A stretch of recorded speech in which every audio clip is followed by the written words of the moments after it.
Amém, queridos? Eu queria trazer uma palavra que se encontra em Lucas 8, 43. Lucas 8, 43, uma palavra bem conhecida. Você já ouviu falar de uma mulher que sofria 12 anos.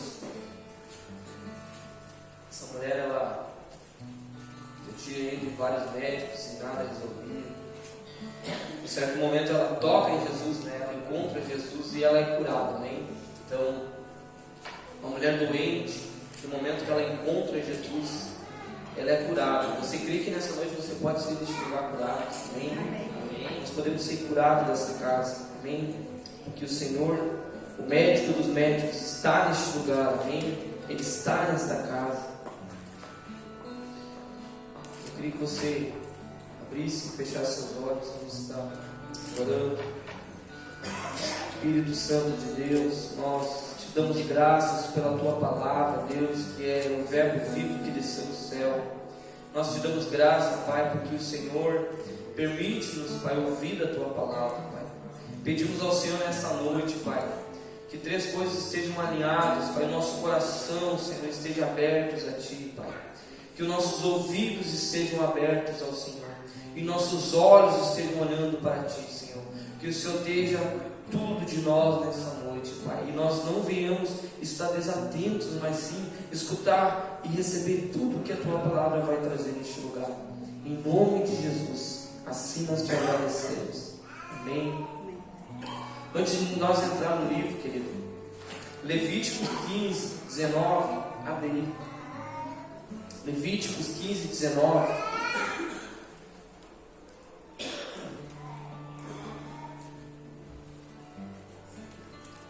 Era o momento que a lei mosaica estava regindo sobre aquele lugar. Então Jesus havia chegado, Jesus já estava operando, mas ainda ele estava sobre a lei. E Levíticos 15, 19, a palavra de Deus fala a respeito de quem tinha fluxo, o que deveria ser feito. Diz assim, do 19 até o 33: quando uma mulher tiver a sua menstruação, ficará impura pelo período de 7 dias. Quem tocar nela durante esse tempo será igualmente considerado impuro até o pôr do sol. Toda cama sobre a qual ela se deitar com seu fluxo ficará impura. Todo móvel também impuro. Todo aquele que tocar o leito dela deverá lavar suas vestes. Banhar-se em água ficará impuro até a tarde. Todo que tocar o móvel, qualquer que seja, onde ela estiver sentada, deverá lavar suas vestes, banhar-se em água, ficará impuro até a tarde. Se algum objeto se encontrar sobre o leito ou sobre o móvel no qual está sentado, aquele o tocar também se tornará impuro até a tarde. Também o homem que tiver relações sexuais com sua mulher durante seu período de menstruação ficará impuro 7 dias. Qualquer cama que ele se deitar se tornará impura. No 25 entra a situação dela. Você vê aqui que diz só até os 7 dias, mas no 25 diz: a mulher que tiver hemorragia, que continuar menstruada além do tempo, será considerada impura como durante o tempo da menstruação. E vem as mesmas advertências para a mulher que tivesse 7 dias. Você imagina então, havia uma lei naquele momento que estava regindo, a qual limitava aquela mulher naquele momento, amém? E isolava ela, ou seja, a lei isolava ela e limitava ela. Não só por 7 dias, mas sim por 12 anos da vida dela, ela era isolada. Então, você imagina como era o coração dessa mulher. Em Lucas 19, Lucas 8, 43, nesse momento, Jesus ele está voltando de Gadara, amém? Nós já ouvimos a palavra que fala do Gadareno, amém? Aquele irmão que foi curado, foi restaurado. Então, Jesus está voltando de Gadara. Gadara é uma cidade a qual ficava dentro de Decápolis, que era um conjunto de 10 cidades, amém? Então, Jesus está voltando daquele lugar e, por incrível, aquele lugar era um lugar pagão, porque Jesus, quando chega ali, ele expulsa os demônios daquele homem gadareno, os demônios vão para os porcos, ou seja, os judeus não podiam comer porcos. Então, isso dá uma simbologia que aquele lugar era um lugar pagão, ou seja, toda aquela região era uma região pagã. E Jesus volta daquele lugar, cura aquele homem, e a Bíblia diz que quando Jesus cura ele, ele diz: deixa eu ir contigo. Mas Jesus diz: não, vai aos teus e anuncia aos teus. Ou seja, Jesus, de um demoniado, transformou aquele homem em um discípulo. deixando um modelo a ser seguido depois da cura. Você entendeu, né? Amém? E em Marcos 5:27 é a mesma história, você não precisa abrir, que fala a respeito dessa mulher. Diz que a fama de Jesus já tinha percorrido por todos os lugares. Ou seja, quando Jesus estava indo por Gadara, tinha mais embarcação que estava indo com ele. Essas embarcações voltadas provavelmente já estavam anunciando o que ele tinha feito lá.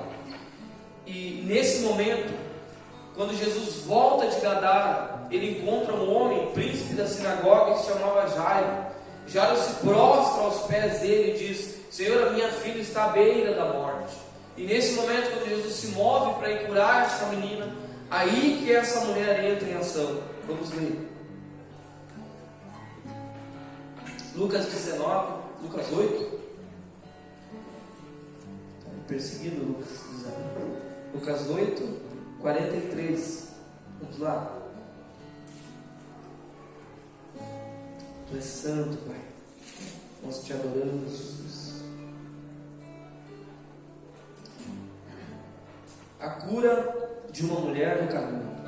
Nas proximidades estava certa mulher que havia 12 anos, vinha sofrendo de hemorragia e já tinha gasto tudo o que podia com os médicos, mas ninguém foi capaz de curá-la. Ela conseguiu se aproximar de Jesus por trás, tocou na borda do seu manto, quando no mesmo instante se lhe cessou completamente a hemorragia.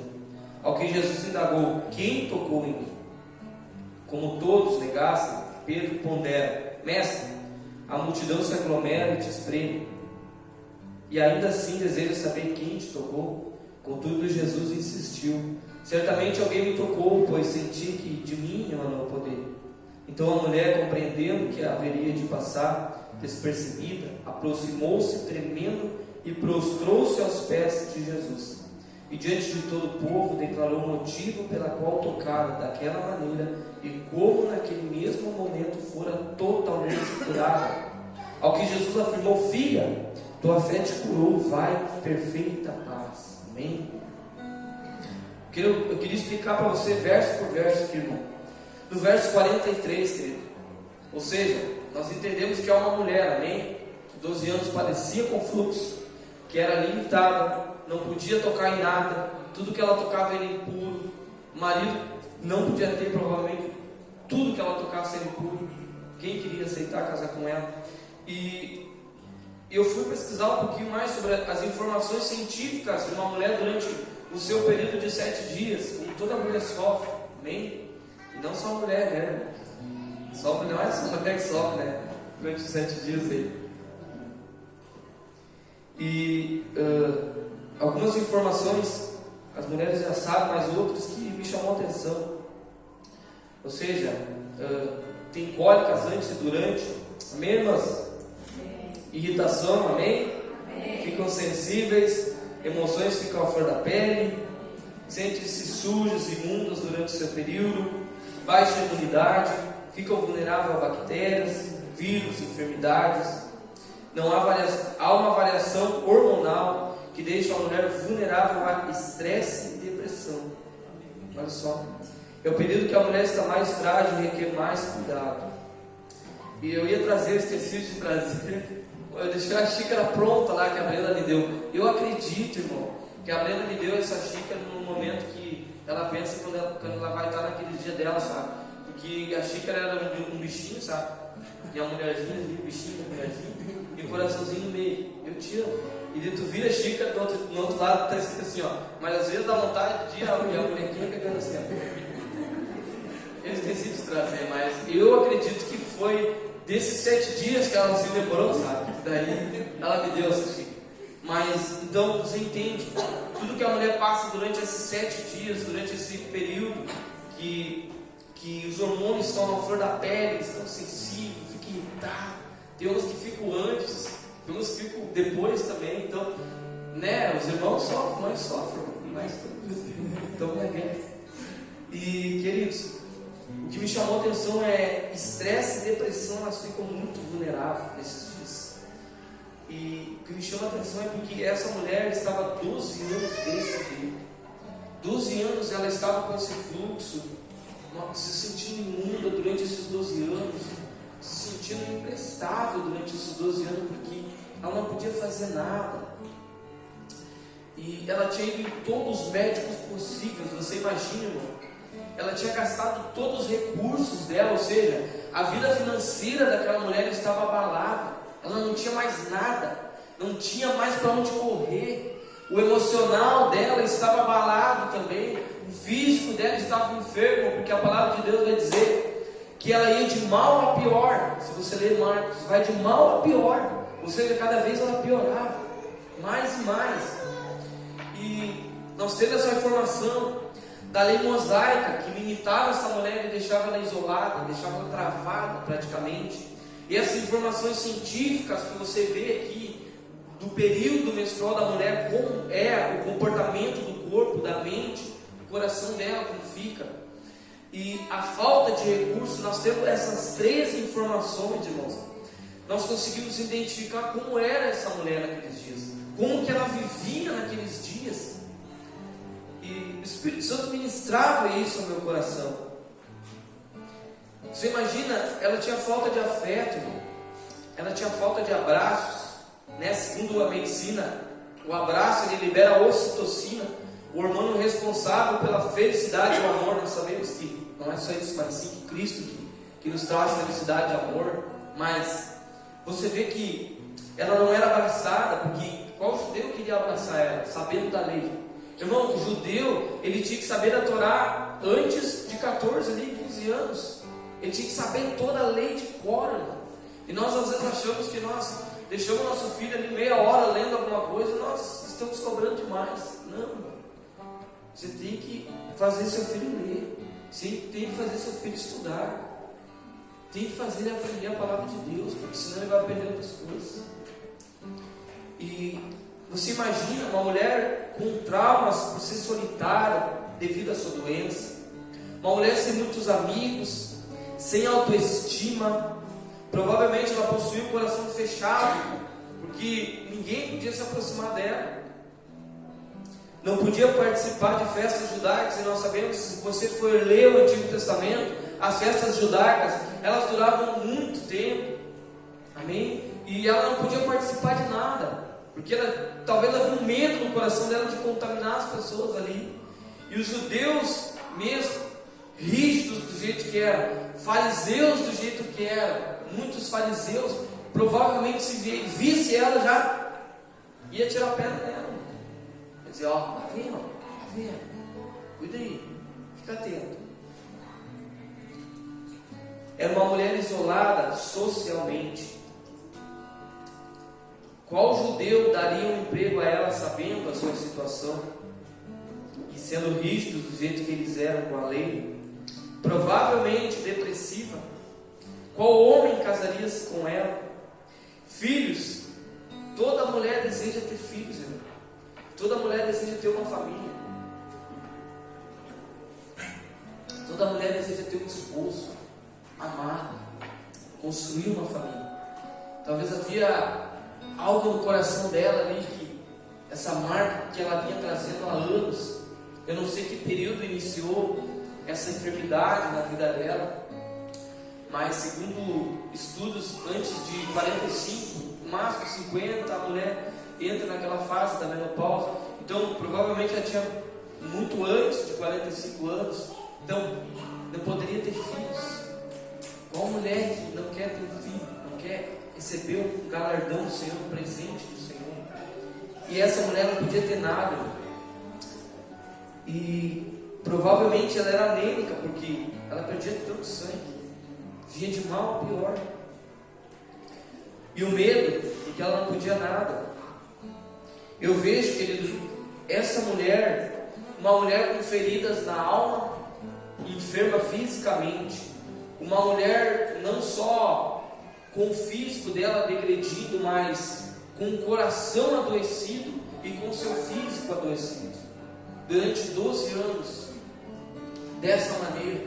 Você imagina como era a mente dessa mulher, como era o coração dela, irmãos. E no verso 44, a palavra de Deus vai dizer que ela se aproximou de Jesus, porque em Lucas não diz, mas em Marcos diz, porque ela dizia consigo: se eu apenas te tocar, as vestes eu serei curado. Ou seja, nós vendo tudo isso, nós entendendo tudo isso que havia nela, tudo isso que trazia algo negativo sobre a vida dela, ainda havia uma voz no íntimo dela que dizia: se eu apenas tocar as suas vestes, eu serei curada. E é interessante, querido, porque ela vem e toca na borda de Jesus, do manto de Jesus. E você imagina toda essa situação dela, isolada, não podia tocar em nada. Provavelmente ela não tinha contato com ninguém. As pessoas, a multidão ao redor, cheio de fariseu ao redor de Jesus. Quando ela chega diante de Jesus, ela tocou na borda, a borda do manto, a parte de baixo de Jesus. Imagina ela vindo agachada, para ninguém enxergar, ela toca na borda. Mas há algo muito profundo aqui, porque Números 15, 37, quero que você abra. Por que ela toca na borda? Não somente por vir agachada, talvez por medo. Números 15, 37, a Bíblia diz assim, os pingentes da capa. O Senhor disse a Moisés, quando o Senhor decretou a Moisés como deveriam ser as vestes: fala aos filhos de Israel, tu lhe dirá, para que se observe ao longo de todas as suas gerações, que se façam bordas, franjas, nas pontas das suas vestes, se põe um cordão azul celeste em cada uma delas. Dessa forma as bordas estarão sempre ali, para que vendo-as, vos lembreis de todos os mandamentos de Yahvé e os cumprais. Não seguireis os desejos do vosso coração, nem dos vossos olhos, após os quais andais adulterando, a fim de que vos lembreis de obedecer a todos os meus mandamentos, e santos sereis ao vosso Deus. Queridos, a borda da veste havia essas fitas, essas franjas, que representavam os mandamentos do Senhor. Ou seja, quando essa mulher vem e toca, ela toca na palavra, irmão. Ela toca na palavra de Deus. Você entende isso? João 1 diz assim: tu és santo, Senhor. João 1 diz assim: no princípio era a palavra, e a palavra estava com Deus, e a palavra era Deus. Ele, a palavra, estava no princípio com Deus. Todas as coisas foram feitas através dele, e sem ele nada do que existe teria sido feito. Nele estava a vida, e a vida era a luz dos homens. Aleluia. Ou seja, essa mulher tocou na palavra de Deus, irmãos. É só a palavra do Senhor que nos traz cura, que nos restaura. Você vê que todos os médicos que havia naquele lugar, talvez os mais experientes, e eu vejo Lucas aqui narrando essa história, um médico, ele vendo, meu Deus, todos os médicos, nenhum resolveu. Jesus resolve o problema dela. Querido, só Cristo pode resolver os nossos problemas. Só Cristo pode nos curar, pode nos restaurar. Talvez há causas impossíveis para você, há causas que a medicina já decretou sobre você, que não tem solução. Jesus é a última resposta, sempre. Aleluia. Você crê nisso? Cristo é a resposta. João 8, a palavra de Deus é clara. 32. Quando essa mulher toca na borda, João diz assim, 8,32: e conhecereis a verdade, e a verdade vos libertará. Aleluia. A palavra de Deus que nos liberta, meu irmão. A palavra de Deus que nos cura, meu irmão. Mateus 9, 12.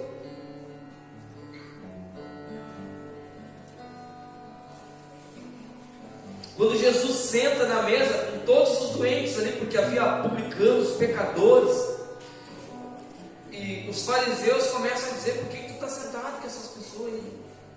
Jesus diz assim, os sãos não precisam de médico, e sim os doentes. Só quem se sente doente precisa dele, irmão. Se você não se sente doente, você não precisa de Cristo. Se você se sente doente, irmão, é porque você veio neste lugar nessa noite. É porque há a palavra do Senhor neste lugar nessa noite. E você veio tocar na palavra dele e ser curado neste lugar. Você só depende de você mesmo para ser curado. Só depende de você tocar na palavra dele e ser curado. Tu és santo, Jesus. No verso 45 e 46, a Bíblia diz que quando ela toca em Jesus, Jesus sente sair do poder dele. Ele sente que emanou um poder dele. Não sabemos que os discípulos diziam, mas Senhor, todos te tocam, todos vêm. E se você for ler um pouquinho antes de Marcos, ali, antes de Marcos 5, você vai ver que as pessoas que estavam ao redor de Jesus, eles chegavam assim, cotovelar um no outro, irmão, para chegar perto dele. Então, todos tocavam nele, mas ele diz, não, alguém me tocou diferente. Alguém me tocou diferente. E Marcos 9, 23, querido. Tu és santo, Senhor. Marcos 9, 23. A palavra de Deus fala a respeito de um menino que convulsionava. Esse menino era jogado no fogo, na água. Havia um demônio naquele menino que ia matar aquele menino. E aquele homem, aquele pai chega em Jesus pedindo ajuda. Se tivesse como Jesus ajudar ele de alguma forma. E Jesus responde para ele: se podes, contestou-lhe Jesus, tudo é possível para aquele que crê. Imediatamente o pai do menino asseverou: creio. E olha só o que ele disse: ajuda-me a vencer a minha falta de fé. Ou seja, irmãos, havia fé naquela mulher. As pessoas tocavam todas em Jesus, mas ele disse: ei, alguém me tocou diferente. Alguém veio a mim com fé e tocou em mim. O Senhor precisa de homens e mulheres que tenham fé, queridos. Nós precisamos ter fé, irmão. Se você tem falta de fé nessa noite, Senhor, eu tenho falta de fé, me ajuda, Pai. Eu saio do culto, depois eu não creio. Eu recebo a palavra naquele momento, mas eu saio daquele lugar e não creio, eu não consigo carregar. Então peça ajuda a Ele, diga: Senhor, me ajuda com minha falta de fé. Talvez há problemas no seu lar, na sua casa, com sua família. Peça ao Senhor: ajuda-me com minha falta de fé. Amém, queridos? Essa mulher, ela toca de uma maneira diferente. O Senhor quer ser tocado de uma maneira diferente por você, queridos. Nós precisamos tocá-lo. Precisamos tocar na sua palavra. E no verso 47, em Lucas 8, 47, você está entendendo, irmão? Você está pegando aí. Então, a mulher, compreendendo que não haveria de passar despercebida, aproximou-se tremendo, prostrou-se aos pés de Jesus. Diante de todo o povo, declarou o motivo pelo qual tocara daquela maneira, como naquele mesmo momento fora totalmente curado. Pessoas, querido, homens e mulheres de fé, serão carta viva por onde passar. Só homens e mulheres de fé serão cartas vivas por onde passar. Em Coríntios 2, no 3, a palavra de Deus diz assim, 2 Coríntios 3,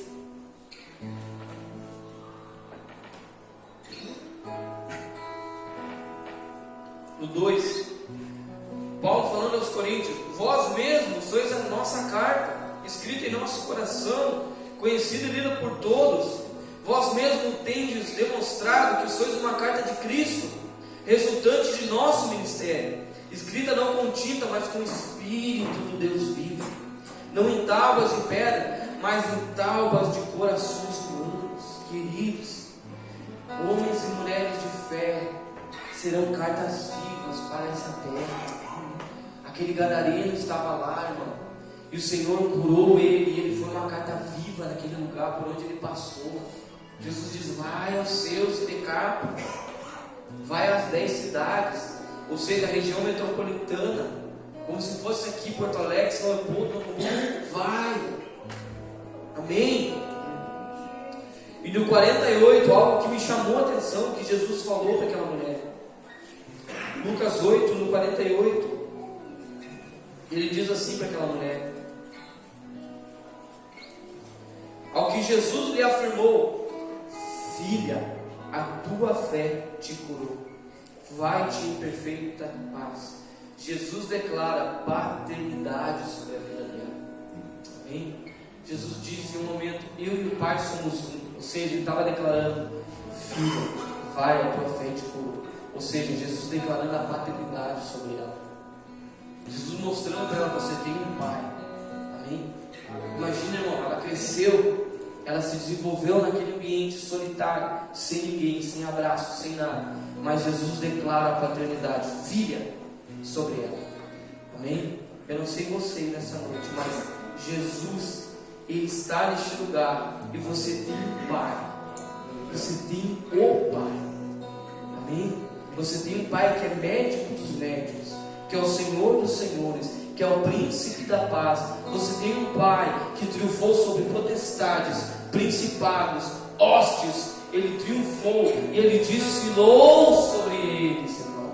Ou seja, Ele triunfou sobre o câncer, Ele triunfou sobre a depressão, Ele triunfou sobre todas as doenças que existem na terra. Ele desfilou no meio de tudo, irmão. Você tem um Pai. Ah, Pai. E João 1,11 diz assim: